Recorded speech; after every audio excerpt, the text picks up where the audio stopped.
നമസ്കാരം, ഞാൻ റീന മാർട്ടിൻ. എല്ലാവർക്കും ഫിംഗർ മാജിക്കിലേക്ക് സ്വാഗതം. നമുക്കിന്ന് ഓർഗൻഡി ക്ലോത്ത് വെച്ചൊരു ഫ്ലവർ എങ്ങനെ ഉണ്ടാക്കണമെന്ന് നോക്കാം. നമുക്കതിന് വേണ്ട മെറ്റീരിയൽസ് ഓർഗൻഡി ക്ലോത്ത് തന്നെയാണ്. ഓർഗൻഡി ക്ലോത്ത്, പിന്നെ flower making wire, flower tape, പിന്നെ ഗ്ലൂ ആണ് മെയിനായിട്ട്. ഫെവിക്കോളാണ് യൂസ് ചെയ്യുന്നത്. പിന്നെ സാധനങ്ങളൊക്കെ വേണം. ഇപ്പം നമ്മൾ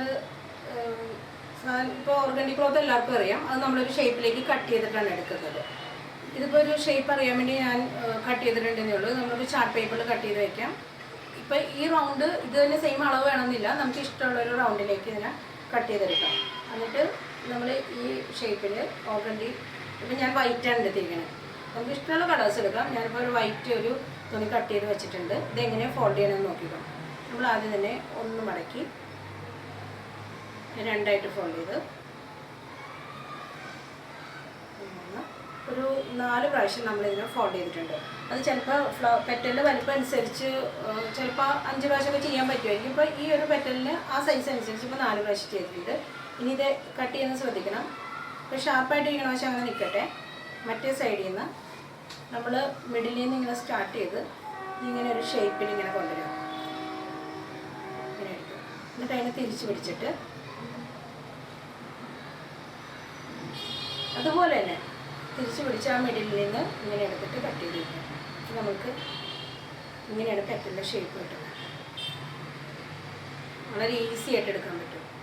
അപ്പം ഞാനിപ്പോൾ ഇത് നമ്മൾക്കിപ്പോൾ സാധാരണ കളറ് തുണികൾ അങ്ങനെ തന്നെ അവിടെ ചെയ്യാം. ഇപ്പോൾ നമ്മളിത് വൈറ്റ് ആയതുകൊണ്ട് വേണമെന്നുണ്ടെങ്കിൽ, അത് നിർബന്ധമില്ല, വേണമെന്നുണ്ടെങ്കിൽ നമ്മൾക്കിതിനെ ഒന്ന് ഷെയ്ഡ് കൊടുക്കാം.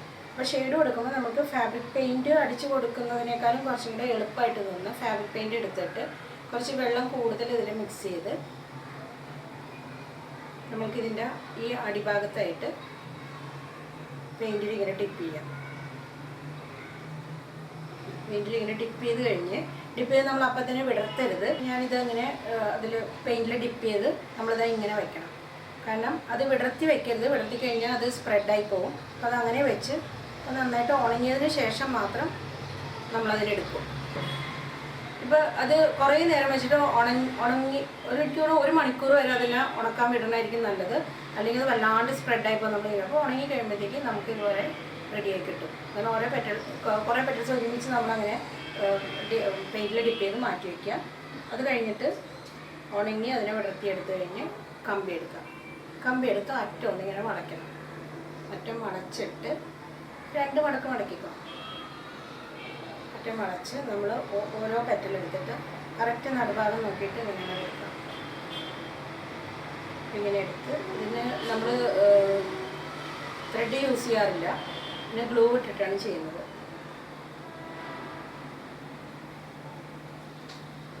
ഫെവിക്കോളിട്ട് എന്നിട്ട് ഇങ്ങനെ പ്രസ് ചെയ്ത് വെച്ചാൽ അവിടെ നിന്നോളൂ. ഇതിപ്പോൾ ഒരു 2 മിനിറ്റ് വീതം വിട്ട് കഴിഞ്ഞാൽ നല്ലതാണ്. കാരണം ഫ്ലവേഴ്സ് ഒത്തിരി ഉണ്ടാക്കണ്ടെങ്കിൽ എല്ലാ ഫ്ലവേഴ്സും എടുത്ത് ഇതുപോലെ കമ്പി കെട്ടി അതിനെ വെച്ചിട്ട് മാറ്റി വയ്ക്കുക. അപ്പോൾ ഒരു 2-3 മിനിറ്റ് കഴിയുമ്പോൾ അത് ഉണങ്ങി കിട്ടും. എന്നിട്ട് പിന്നെ എടുത്തിട്ട് ചെയ്യുന്നതായിരിക്കും നല്ലത്. പിന്നെ അടുത്ത പെറ്റലെടുക്കണം. നടുഭാഗം ഇങ്ങനെ തുറച്ചെടുക്കുക. ഇനി ഓരോ പെറ്റലിന്മേലും നമ്മൾ ഇതുപോലെ ഗ്ലൂ ഇട്ട് കൊടുക്കുക. നമ്മൾ സാധാരണ ഫ്ലവേഴ്സ് എപ്പോഴും ത്രെഡ് കൊണ്ട് കെട്ടുക അല്ലെങ്കിൽ കമ്പി കൊണ്ട് അങ്ങ് മുറുക്കി കെട്ടുക അങ്ങനെയൊക്കെ ചെയ്യുന്നത്. പക്ഷെ ഇത് കുറച്ച് വ്യത്യസ്തമായിട്ട് നമുക്ക് ഇതിനിങ്ങനെ പശ വെച്ച് ചെയ്യുവാനും ചെയ്യാം.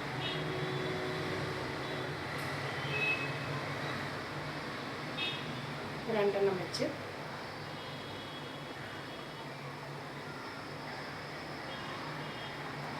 ഫ്ലവർ എപ്പോഴും നമ്മൾ ഇപ്പോൾ ഫെവിക്കോളൊക്കെ വെച്ച് ചെയ്യുന്ന ഫ്ലവേഴ്സ് എപ്പോഴും നിവൃത്തി ഇങ്ങനെ പിടിച്ച് ചെയ്യണ്ട. ഇങ്ങനെ നിവൃത്തി പിടിച്ച് ചെയ്യുമ്പോൾ അത് ഉണങ്ങാത്തതുകൊണ്ട് പെട്ടെന്ന് കുറച്ച് ബുദ്ധിമുട്ടാവും. അപ്പോൾ എപ്പോഴും ഇങ്ങനെ വെച്ചിട്ട് തന്നെ അത് ചെയ്യുന്നതായിരിക്കും നല്ലത്.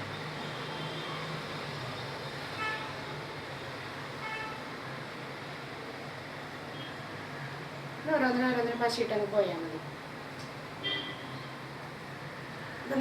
ഞാനിപ്പോൾ ഒരു ഫ്ലവർ ചെയ്തിരിക്കുന്ന ഒരു 10 പെറ്റൽസ് വെച്ചിട്ടാണ് ഒരു ഫ്ലവർ ചെയ്തേക്കണേ. അതിപ്പോൾ 10 പെറ്റൽസ് വേണ്ടാന്നുണ്ടെങ്കിൽ കുഴപ്പമില്ല, 5 അല്ലെങ്കിൽ 6 നമ്മുടെ ഇഷ്ടത്തിനനുസരിച്ച് ഏകദേശം ഒരു 5-6 ഒക്കെ വേണ്ടി വരും. കാരണം തീരെ കുറച്ചായി കഴിഞ്ഞാൽ അത്ര ഭംഗി ഉണ്ടാവില്ല. അത്ര നല്ല വലിയ ഫ്ലവറായിട്ടിരിക്കുന്നതാണ് ഈ ഫ്ലവറിന് ഭംഗി വരുന്നത്.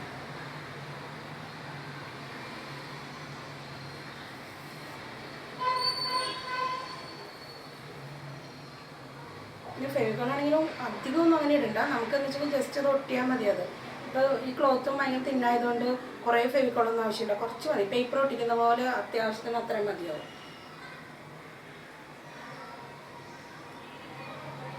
ഓരോന്നിലും ഗ്ലൂ ഇടാൻ മറക്കരുത്, എല്ലാത്തിലും ഇട്ട് കൊടുക്കണം.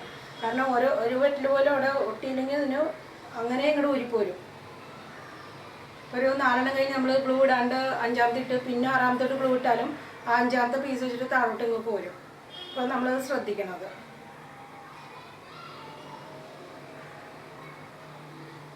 ഏകദേശം ഇത്രയും പെറ്റൽസ് ഞാൻ വെച്ചിട്ടുണ്ട്.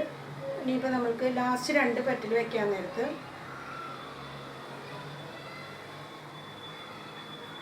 ഒരെണ്ണം വെച്ച് കൊടുക്കാം.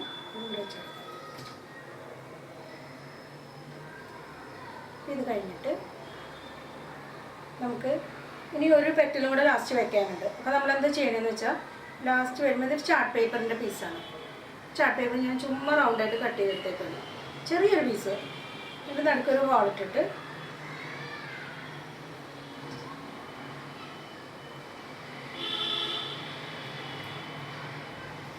ഇതിനെ കൂടെ വെച്ച് കൊടുക്കാം. എന്നിട്ട് വീണ്ടും ഒരു പെറ്റൽ നമുക്ക് അതിൻ്റെ മുകളിൽ പശ ഇട്ടിട്ട് വീണ്ടും നമുക്കൊരു പെറ്റൽ വെച്ച് കൊടുക്കാം.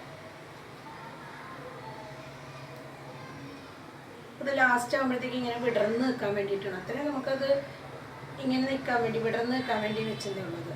ഇങ്ങനെ എടുക്കുമ്പോൾ അത് കഴിഞ്ഞ് ലാസ്റ്റ് നമ്മൾ എപ്പോഴും സ്റ്റോപ്പറായിട്ട് ഒരെണ്ണം വെച്ച് കൊടുക്കണം. അപ്പോൾ കഴിഞ്ഞു, ഞാനിപ്പോൾ പെറ്റൽസ് ഞാൻ വെക്കുന്നില്ല. അപ്പോൾ ലാസ്റ്റ് നമുക്കൊരു സ്റ്റോപ്പർ ഒരെണ്ണം വേണം. അപ്പോൾ അതുപോലെ തന്നെ ചാർട്ട് പേപ്പർ റൗണ്ടായിട്ട് കട്ട് ചെയ്ത് ഹോളിട്ട് നമുക്കത് വെച്ച് കൊടുക്കാം. അപ്പോൾ സ്റ്റോപ്പറായി. ഇനി ഒരു തരത്തിലും ഇതിങ്ങനെ അഴുകി പോയില്ല. നല്ലോണം എന്നിട്ട് എപ്പോഴും ഇങ്ങനെ വെച്ചിട്ട് വേണം ഇതിനെ ഉണക്കാൻ. ഇങ്ങനെ വെച്ചിട്ട് ഉണക്കേണ്ടി വരും. കാരണം തിരിച്ചിങ്ങനെ വെച്ച് കഴിഞ്ഞാൽ നന്നായിട്ട് ഉണങ്ങാത്തല്ല. അപ്പം തന്നെ തിരിച്ചിങ്ങനെ പിടിക്കരുത്. ഇങ്ങനെ വെച്ച് നല്ലോണം ഉണങ്ങി കഴിയുമ്പോൾ പിന്നെ ഒരു മണിക്കൂറൊക്കെ ആദ്യം വിട്ടേക്കുക അങ്ങനെ ഉണങ്ങാനായിട്ട്. അപ്പോൾ നല്ല രസമായിട്ട് വരും. ഫ്ലവർ റെഡി ചെയ്യും.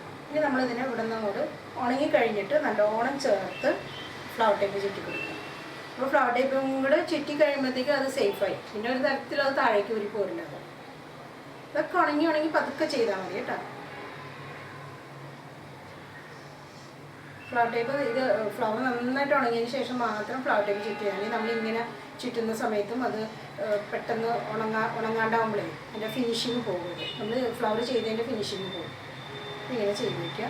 പിന്നെ ഇപ്പോൾ ഇതിന് നമ്മൾക്ക് ഫ്ലവർ ഫ്രഷ് ലീവ്സും ഡ്രൈ ലീവ്സും വെച്ച് വേണമെങ്കിൽ അറേഞ്ച് ചെയ്യാം. പക്ഷേ നമുക്ക് ഈ ഫിനിക്സ് പേപ്പർ, ഇത് ഫിനിക്സ് പേപ്പറാണ്, ഇത് വെച്ചിട്ട് വേണമെങ്കിൽ ഒരു ലീഫ് എടുത്തിട്ട് വേണമെങ്കിൽ അതിൻ്റെ കൂടെ ഞങ്ങൾ സെറ്റ് ചെയ്ത് പോവുകയാണെങ്കിൽ പിന്നെ നമുക്ക് എപ്പോഴും എടുത്ത് അതിനെ അറേഞ്ച് ചെയ്യേണ്ട ആവശ്യമില്ല. അങ്ങനെ ഇരുന്നോളൂ. ഈ ഫ്ലവേഴ്സൊക്കെ നമ്മൾ സൂക്ഷിച്ച് വെച്ച് കഴിഞ്ഞാൽ വർഷങ്ങൾ ഇത് കേടാവാതെ ഇരുന്നോളൂ. ഈ ഫ്ലവേഴ്സ് പൊടി പിടിക്കാണ്ടൊന്ന് സൂക്ഷിച്ചാൽ മതി. എത്ര നാൾ വേണമെങ്കിലും ഇരുന്നോളൂ. അതിൻ്റെ ഒരു ഭംഗിയും പോകാണ്ടിരുന്നുള്ളത്. ഞാൻ കുറച്ച് വലിയ ലീഫ് എടുത്തിട്ടുണ്ട്. ലീഫ് നമുക്ക് ഇഷ്ടമുള്ള സൈസ് എടുക്കാം. ഓരോ ഫ്ലവറിൻ്റെ വലുപ്പം അനുസരിച്ച് ലീഫ് നമുക്ക് സൈസ് കൂട്ടിയെടുക്കാം. എന്നിട്ട് ആ ലീഫിൻ്റെ വലുപ്പത്തിൽ തന്നെ നമുക്ക് ചെറിയൊരു പീസും കൂടെ കട്ട് ചെയ്തെടുക്കാം. ആ ലെങ്ത്ത് നോക്കിയിട്ട്. വിഡ്ത്ത് നമുക്കധികം വേണ്ട, കമ്പി മൂടാനുള്ള വിഡ്ത്ത് മതി. ലെങ്ത്ത് നോക്കിയിട്ട് ഒരു പീസ് കട്ട് ചെയ്തെടുക്കാം. എന്നിട്ട് ആ ലീഫിൻ്റെ നടുക്ക് കൂടി ഗ്ലൂ വെച്ച് കൊടുക്കുക. ഗ്ലൂ വെച്ചിട്ട് കമ്പി വയ്ക്കുക. കമ്പി വയ്ക്കുമ്പോൾ എപ്പോഴും അറ്റത്തുനിന്ന് വയ്ക്കാൻ ശ്രദ്ധിക്കണം. അറ്റത്തുനിന്ന് എപ്പോഴും കമ്പി വെച്ച് കൊടുക്കണം. കമ്പി വെച്ച് കഴിഞ്ഞിട്ട് അതിൻ്റെ മുകളിലേക്ക് നമ്മൾ കട്ട് ചെയ്ത പീസ് വയ്ക്കുക. അതിൻ്റെ ബാക്ക് സൈഡിലാണ് നമ്മൾ ആ പീസ് വെച്ച് കൊടുക്കുന്നത്. അപ്പോൾ ആ കമ്പി കാണാണ്ടിരിക്കുകയും ചെയ്യും, കുറച്ച് സ്റ്റിഫായിട്ടിരിക്കും. കമ്പി വയ്ക്കുന്നത് കമ്പി അറ്റത്തേക്ക് വയ്ക്കുക, മുകളിലേക്ക്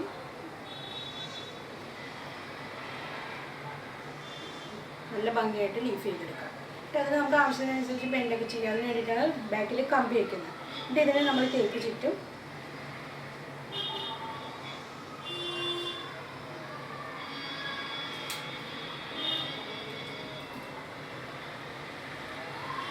നന്നായിട്ട് ഉണങ്ങിയിട്ട് ടേപ്പ് ചുറ്റിയാണ് കേട്ടോ. ബാക്ക് സൈഡൊക്കെ നല്ലോണം ഉണങ്ങിയതിന് ശേഷം ടേപ്പ് ചുറ്റുക. ടേപ്പ് നല്ലോണം വലിച്ച് ചുറ്റി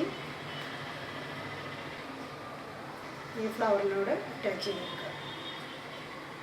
ഫ്ലവറിനോട് അറ്റാച്ച് ചെയ്യുമ്പോൾ നമ്മൾ വീണ്ടും ടേപ്പ് ചുറ്റി ഒരു ലീഫ് ഇങ്ങനെ വെച്ച് ഒരുമിച്ച് വെച്ചിട്ട് അതിന് ചുറ്റും